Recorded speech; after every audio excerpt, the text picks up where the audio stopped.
Before we say anything, we first of all, our hearts, our tefillot, our kamuvan, continue to be every single second for the shmirah of our chayalim hakadoshim, b'chol makom shehem, for the chazak miyadit, for the immediate return of all the shvuim, all the chatufim, and for Bezrat Hashem, besarot tovot v'menachamot le'am Yisrael, פה בארץ ובכל העולם. אבל שבעזרת השם בכל העולם יצטרפו. בעזרת השם, everyone will come and join us, בעזרת השם. So welcome to Shirat David, welcome to our Kehillah, to our Shor here in Efrat. I see many familiar faces, but it's also very beautiful to see people here that it's for the first time. So that's very, very heartwarming. And I want to give a tremendous yesher koach. It's such an honor for us to partner with OU Israel, our dear. It's by now, it's really mishpacha, the Shirat David and OU Israel connection. And I also want to thank everyone from the shul itself that worked very hard behind the scenes. And I specifically just want to mention our dear friend Josh Cantor for working very hard on this evening. I really appreciate it very much. And since this is the first time that we've had an evening like tonight, in this format, every time we'll have the opportunity to Yagdil Torah Yadir, Bezrat Hashem will keep on learning and growing and getting it better and better and better, Bezrat Hashem. So, before I call up my dear friend, who's sitting right over here next to me, there's one statement in the Gemara that Rav Kook, I figured it's such a beautiful way if we could start with the light of the Kohen HaGadol, of the one who knew how to speak to our hearts, and his words continue to speak to our hearts in such a magnificent way. Kook's Perush, on a statement from the Gemara in Gemara Ta'anit, Daf Lamed Amud Bet, Kol hamitabel al Yerushalayim zoche vero'eh besimchata.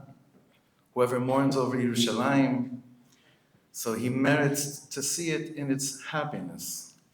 And Rav Kook points out the obvious question. Should have been said, Kol hamitabel al Yerushalayim zoche vero'eh bebinyana.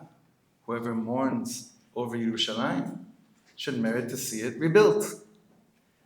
What do you mean? Why does it say dafka? Zoche vero'eh besimchata, that you see it in its, bless you, that you see it in its simcha. So Rav Kook shared that many people see Yerushalayim being built and it doesn't necessarily fill their heart and soul with simcha.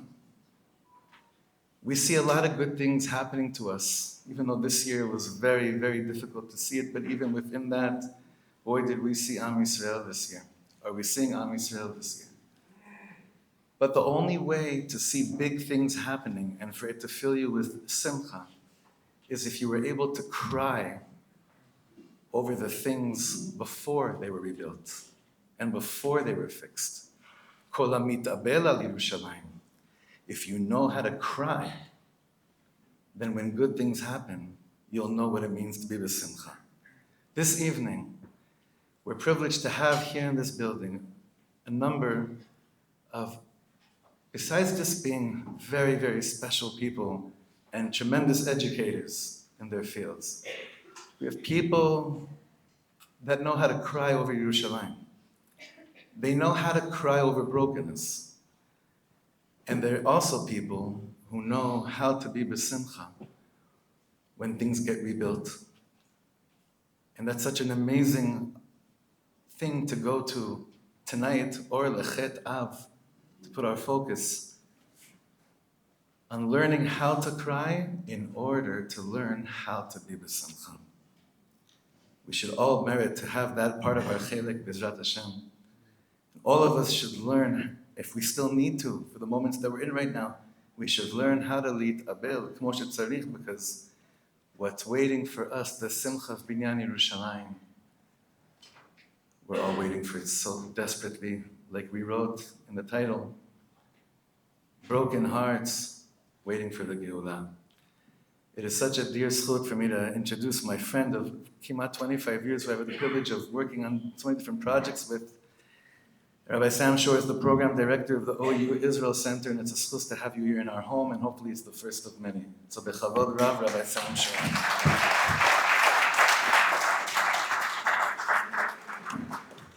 So first of all, B'rshut Amar Da'atra, I want to thank you and your entire incredible Kehillah for opening your home to us. And I also, maybe I'll share, just as a part of an announcement, I'll share my most embarrassing moment in Rabbanis, the story of my most embarrassing moment in Rabbanis.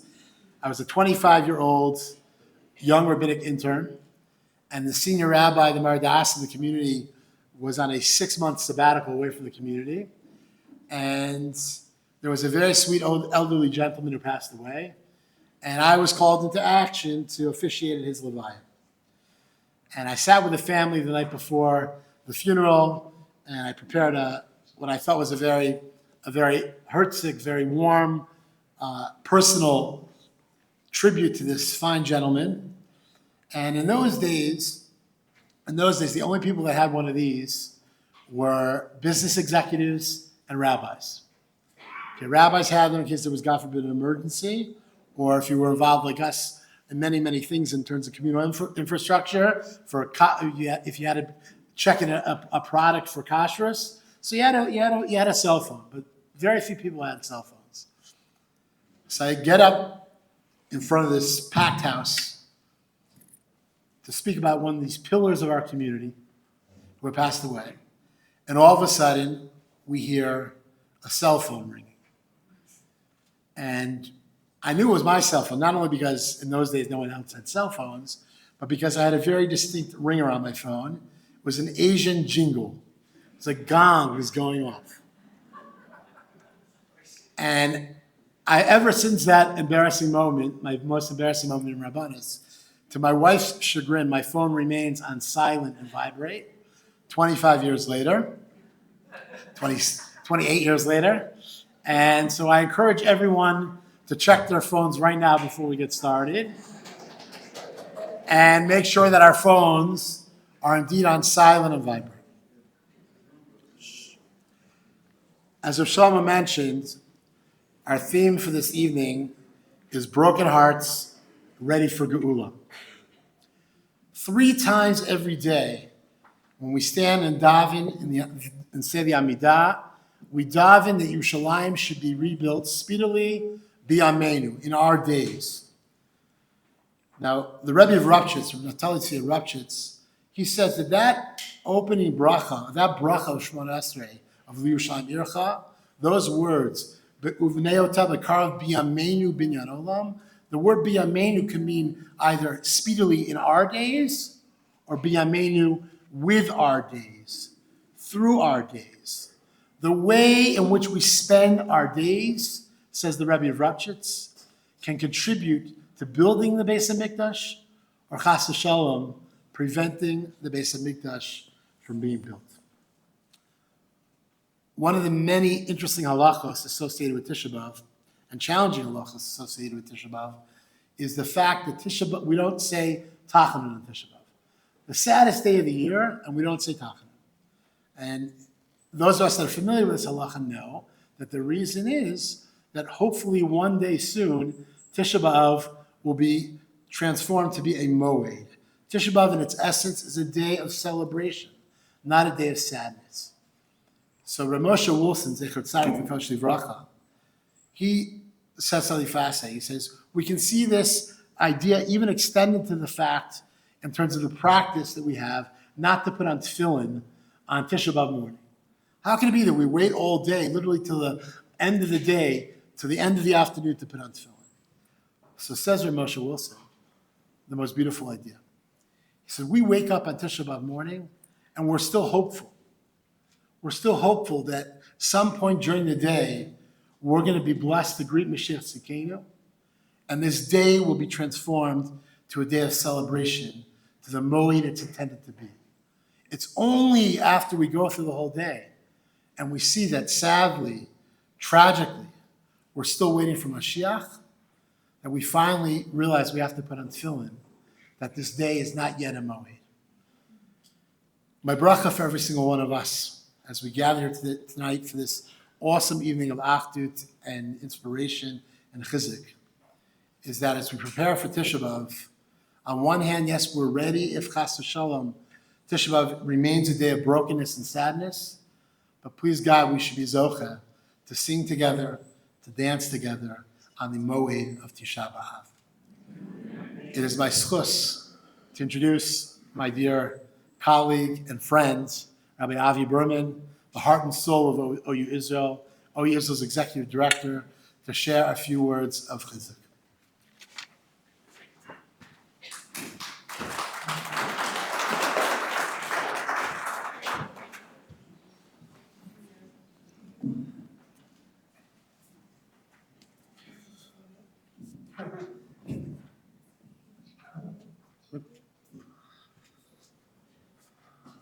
Toda Rabba.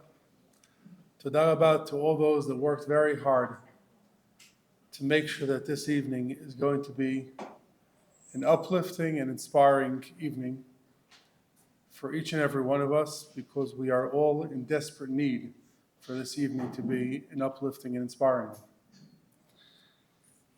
I stand here as the executive director of the OU in Israel, thanking the Fund family for giving us a task, I believe 7, 8 years ago, of putting on an event that's going to be Kulo Torah, in memory of David and Norma Fund, their parents. That event was, thank God, a major success in Yerushalayim. Last year we took it from Yerushalayim to Yerushalayim and to Modi'in. And this year, Baruch Hashem, we're taking it to Efrat, Yerushalayim, Modi'in, and Ra'anana. And the fact that two incredible Jews, David and Norma, who had the tremendous honor of knowing and being friends with, had the vision of English speakers coming to Israel and becoming a source of Torah, a source of doing good, and a source of change in the country, really is so matim for this Torah to be in their memory. So I want to thank the family for doing this in their memory. Last year, remember before October 7th, there was a world. So last year, I was approached by our director of marketing and director of social media, Leah and Nina. And they said to me, Avi, how about we put together a video for Tisha B'Av? I said, well, that sounds pretty boring because everybody's watching either Rabbi Weinreb or Rabbi Berzon or Rabbi Weil or Rabbi Hauer, all the different OU platforms, and all people want is keynote. And they say to me, no, but maybe there are many people that are not in Yerushalayim and they want to connect to Yerushalayim because, Yerushalayim is where everybody wants to be on Tisha B'Av. So they convinced me to do this video. And to be quite honest, I was very skeptical at the beginning. But because they asked, I went along with it. And Baruch Hashem, we were successful literally a few hours before Tisha B'Av to get it uploaded to YouTube. And by the end of Tisha B'Av, we had 46,000 views for a 28-minute video talking about what we had in Bet HaMikdash and what we're going to have in Bet HaMikdash. And I was taken by surprise. I said to myself, really? There are 46,000 people that wanted to watch a 28-minute video about Bet HaMikdash? Isn't that incredible? That's amazing. And I closed my eyes at the end of that Tisha B'Av last year, and I tried to ask myself, if we would have gotten 46,000 views 2 or 3 or 4 years earlier, and I don't think it has to do with YouTube being more popular or less popular, or us having more followers on the OU Israel channel or not. But when I stand here and look at 400 people in a room that I hear saying very clearly to HaKadosh Baruch Hu, we want the end of this Churban. We don't want to sit on the floor anymore on Tisha B'Av. We want to dance in Beit HaMikdash. That comes and shows me that we're getting closer. You know, we all know, I didn't say anything for the last 3 weeks, and I don't want to be potech pele satan, but we all know that the 3 weeks are always 3 weeks that we all have to be extremely careful. And unfortunately, Klal Yisrael has known many, many tragedies during the 3 weeks, over the generations. And unfortunately, we had today another tragedy, where a 20-year-old Yonatan was killed in the Bik'ah. But when I look at these 3 weeks, and I didn't sit down with statistics and graphs, etc., but my gut tells me that these past 3 weeks, Klal Yisrael has destroyed more enemies than any 3 weeks, definitely in recent history. And I try to think of what has happened in the last 3 weeks, and I say, Baruch Hashem, we've had a lot of good accomplishments. We still have a lot more to do. But Baruch Hashem, we're getting close to Tisha B'Av. And the theory comes and says the following. If Tisha B'Av itself, like Rabbi Sam said, is Atid Lavo, is supposed to be Be'ezrat Hashem, hopefully very soon, a Yom Chag, a day of holiday, then the 3 weeks before are supposed to be the preparation for that holiday, which means they themselves are also supposed to be much happier than when Tisha B'Av is a Seder. So if we're just finishing now 3 weeks, and they've been a better 3 weeks than we've ever had, that is sending us a sign that our hearts are desiring what Be'ezrat Hashem is going to happen. We're not just ready for the Geula. We're anxious for the Geula. We are excited for the Geula.